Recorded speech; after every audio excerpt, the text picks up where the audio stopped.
Hello, and welcome back to the Book Marketing Tips and Author Success Podcast.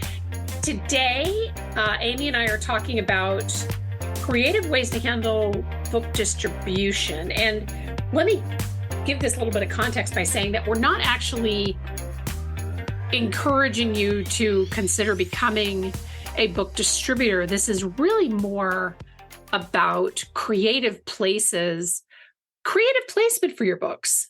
And Amy, you and I were talking about an author that you have locally when we were in the green room. Do you want to tell that story a little bit? Yeah, it's very cool. There is a local now author, but he was a D1 coach for many, many years. And he wrote a book, just a general life success book, advice, things he's learned. So even though he's in the sporting space, he didn't write it only for athletes. And it's just been so cool to see where he's popped up. I mean, my kids do a bunch of different sports and conditioning and things like that. And they go to this great facility here in town.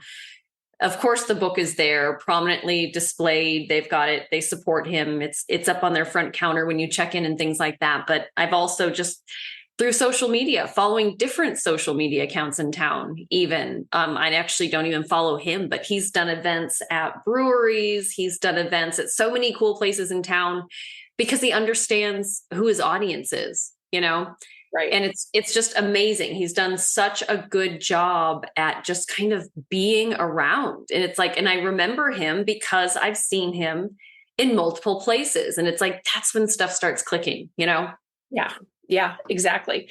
And, I mean, I think that so to clarify even further about what we're talking about is that I love the idea when authors take the reins and get their books placed in local specialty stores, like Amy was talking about, seeing a book everywhere, gardening shops, Home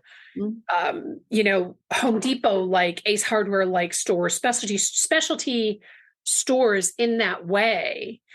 Not because this is not we don't like bookstores. We love bookstores. We love indie bookstores, but there are so many opportunities that I feel like that authors are missing by getting into some of these specialty stores. And I mean,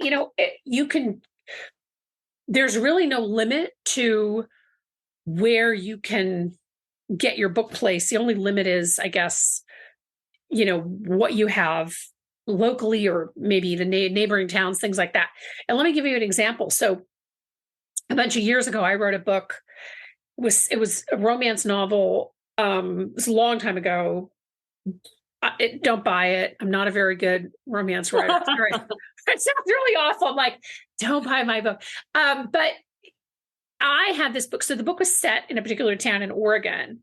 I had the book placed in restaurants, in hotels, and I literally, all I did was I contacted them and other types of specialty stores. I contacted them and I said, would you be interested in taking a few copies and selling them in your facility or store, or whatever? And I got a lot of yeses. So in many cases, you can go directly to like these places. Like, let's say, for example, that you have something that is about outdoorsy stuff and you live near a big, you live near a big park area with maybe they have, like a bunch of trailheads and a store and things like that where they sell stuff. I went to visit some friends up in Northern California over Thanksgiving last year, and there's lots of redwoods and they have all these trails. And there's always, I mean, on most of the busier trails, there's always a little store that sells stuff, right? Mm-hmm. Now, in some cases, some of those stores may only get their books from specific wholesalers. And so wholesalers are like Ingram. We talk about Ingram a lot. Baker and Taylor is a wholesaler. But there are other very specific niche so much wholesalers that cater to some of these specialty stores, like the stores at this big trailhead and things like that. So the first step in getting books into these unique places is call them and ask them. Ask them, would they consider stocking your book? You're a local author, or the book is about, or whatever. Now, if you are now to talk about this example of these, these redwood trees and this hiking area and this store, everything that was in the store matched the message of the store in the area. So this store is probably not likely to carry your mystery novel unless somebody got killed in the redwood trees. You know what I'm saying? I mean, like, you have to have, there has to be some sort of connection between the store, that kind of a store in particular, and your book. Whereas if you live in an area that has a lot of different types of gift shops, right, that carry a multitude of different things, you could just be a local author and get placement there. Yep. I see that a lot around here. Yeah. And I love it. Yeah, exactly. And I think that authors don't exhaust this option enough because, yes, in some cases you may need to get a wholesaler. Yes, absolutely. But not in every case. And it's worth exploring this, especially, I know this podcast is going to land sometime in July, and we're starting to think about the holiday season, which sounds crazy, but, it's still 900 degrees in a lot of parts of the country. Sorry, Amy. I know. Yes. I had to turn my fan off for recording and I'm slowly melting. Just kidding. Oh, I'm so sorry. But that's very true, Penny. And I really I don't want to gloss over what you said there, because I think you make a very good point that, you said, yes, you might end up needing a wholesaler or something like that, but why not get that kind of feedback in advance? See what you're working with locally, because we've done shows on distributors and things like that. Definitely look forward if that's something you're interested in, but it's not just a, snap your fingers and it's done sort of thing. It's a process. And so why not reverse engineer it to some degree? Go introduce yourself to people, see what they're working with, what their parameters are, and just kind of take notes on what options you have maybe immediately that might take your book, right away. And ones that say, yeah, we work with these places. So if you can get, you know what I mean? So kind of get some intel going before you go through all the steps and processes to get set up with distributors, wholesalers, things like that. And absolutely. And there's also, the opportunity, which we haven't really addressed, about getting books placed in commissaries on military bases, right? So we have a military base not far from here, from where I live. Actually, they have the air shows, and it's really fun in September because the Blue Angels come screaming overhead. And I'm always texting Amy, and she's like, "Okay, whatever, Penny, thanks, we get it." Like every year.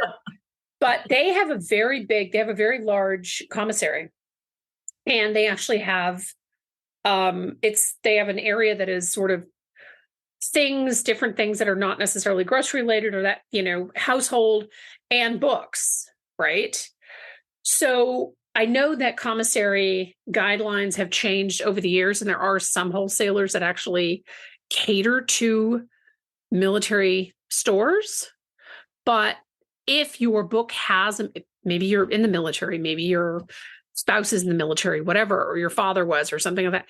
If you have a tie, or your book has, something to do with that it's a consideration, certainly. And again, there was a time when you could do events on military bases, but that time has long since, I think, come and gone, really. I mean, maybe people who are in the military who have books out can do that. But Gary Sinise can still get his spots on the right. Gary Sinise can still do signings on. But here's the other thing, though, too, is think about what do you have locally? So we have the Midway locally, which is an aircraft carrier, and it's fabulous. And I told Amy when she comes to San Diego, we're definitely going to tour it. It's amazing. But they have a rather large gift shop. Of course, they have a gift shop. They have a rather large gift shop that has a lot of books. And obviously, they're all military books, but they're not, some of them are about World War I and some are about World War II, and they're not necessarily directly tethered to the Midway. So think about things that you have locally that you could potentially place your book in, because in the Midway gift shop, like I checked out all of their books. I didn't buy them all, even though I wanted to, but there were fiction and nonfiction books in there. So it wasn't just all about somebody's personal account during serving on the Midway or during World War II or whatever. There were fiction and nonfiction. It just has to have, so you have to think about what your book tethers to. It either tethers to you locally, you're a local author, or it tethers to something specific, right? And that's where you have to get creative. You know, there's a lot of, when we work with authors on local events and things like that, local bookstore pitching, that's one thing. It's like, you have to be open to brainstorming, you know, complementary and adjacent interests, lifestyle choices, hobbies, things like that, because none of us are one dimensional, you know? So you really have to think about, who are my readers? What are their other shared interests? You know, like, do your reader profile. What are these people about? And there are going to be other things other than just reading books like yours that a lot of them have in common. You know, those are the kind of things, like, can you tie those other commonalities to stores or opportunities in your local community that you might be able to capitalize on? Because those matter too. It's just all about the thoughtful way that you construct approaching these places and letting them know you've done your homework and your research. You know, I know who your people are. This is why they would love this book. This is why having this book around would be beneficial to you. That's what really makes an impact. It doesn't always have to be that hit it over the head, you know, factor. It's just, can you be creative and thoughtful and let them know that you've done the research? Right, exactly. And then I think once you get that placement, take it a step further and, you know, put this, you know, put it up on your website, where to get the book locally. Maybe contact your local media to see if they'd be interested in doing a story about you as a local author. And oh, by the way, you can get the book at, and then whatever that local store is.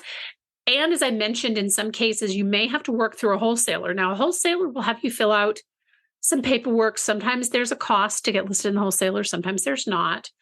But depending on the level of interest from the store, it might be worth really exploring that, especially if you're not going to be a one-hit wonder, meaning if this isn't the first and only book that you're going to write on that topic, you could be building relationships that go on for a long time.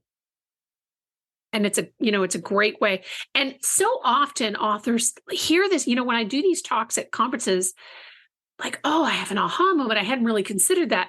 Part of the reason why we don't consider that is because we don't, as you know, as authors, we oftentimes don't get granular enough in our marketing. We think big and broad and, oh my gosh, and I want to be on this morning show, or I want to be on CNN, or I want to be in the New York Times or whatever. I heard a really interesting little factoid that I will leave you all with as you're thinking through this, thinking about creative ways to get your book out there. There was an author who had a feature in the New York Times, print and digital, big feature story, only sold 100 books from that. So, and it's a great, like, look, I would never say no to a New York Times piece, period, end of story. I think it's fabulous. But I think it's also worth mentioning that the more creative, the more you can align your book with the market, the better served that you will be, as opposed to where we were maybe 10 or 12 years ago, where a big media outreach made sense almost across the board. Right. That's a very good point, Penny. There's not that one thing that will be the tipping point anymore. It's all the individual little things. Right. It's all the individual little things. And, you know, as I said, it's also about, I mean, what you're essentially doing, or what Amy and I are talking about, is we're talking about creating potentially long-term relationships with a lot of these local stores. And Amy, you had mentioned, and we've talked about it before in a number of shows, about the author who did a signing in your local nursery and probably sold a lot of books, but I would bet you that is not his only book. And this is not a one and done thing for him. I would bet you that he will continue to foster that relationship with that nursery for future books, for this current book and future books as well. Oh, yeah. It's a very cool plant store that specializes that, and a lot of plant stores do this now. It's become very popular, but they've been doing it for a while, where they'll help you pot it. They'll help you build a terrarium. They'll help you design. It's really a plant lifestyle store, which I love.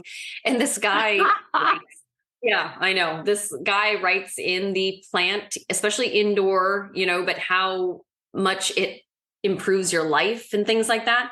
And it wasn't, it was a signing, but it was also an event where you got to, get your hands dirty and take something home with you. And I was like, this is just brilliant. You know what I mean? Yeah. It was just amazing. And the event sold out. And yeah, you were right. They will absolutely collaborate with him again. And I think he actually had a few different events going on in the Nashville area, because it had that extra added something, it wasn't just going to be him sitting at a table signing his books. Like, there was more to it, but it was simple, but it was different, Right. Exactly. And that's another opportunity. So, you could, not to get too far off of the main track of what we're talking about here, but I've known authors local to me in San Diego who have been, so they'll get carried in.